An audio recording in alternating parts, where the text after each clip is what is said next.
Watch and burn. Hey everybody, so tonight I want to discuss Rob Zombie's past, present, and future. This was the collection of everything he had done up until this point, at least as far as the majority of his singles are concerned.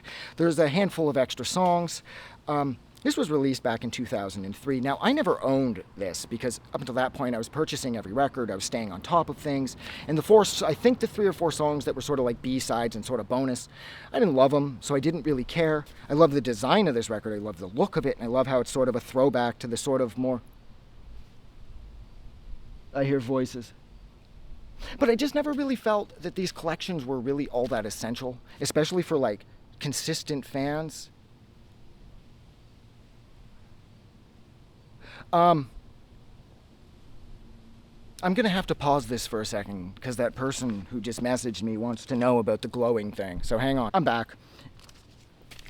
I'm like literally up the street from where they are, so I just messaged them that I'm up here, like at the school, literally like 100 feet from their house.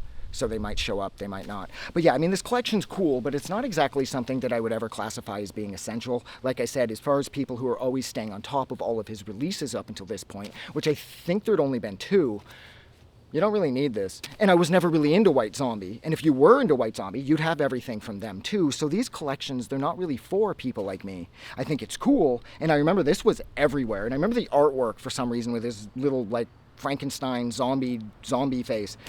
It really bothered a lot of people because I was working at the Bowmanville Zellers at this point in the electronics section, and every 5th parent whose kid would want this would go, "Oh, you're not buying that," because for some reason this Boris Karloff looking dude's too much for them.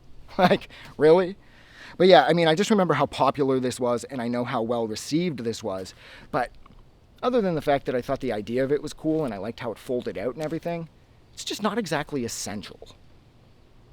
And yeah, I'm going to stop talking. So thank you for hanging out with me while I discussed Rob Zombie's 2003 collection, Past, Present, and Future. I kept this one ridiculously short, and that is amazing because I'm not good at that. So like always, if you like this review or you like this compilation, this collection, whatever, don't forget to do something nice for somebody. But please, most importantly, don't forget that the world is actually a better place because you are in it. I'm going to go. Have a good night.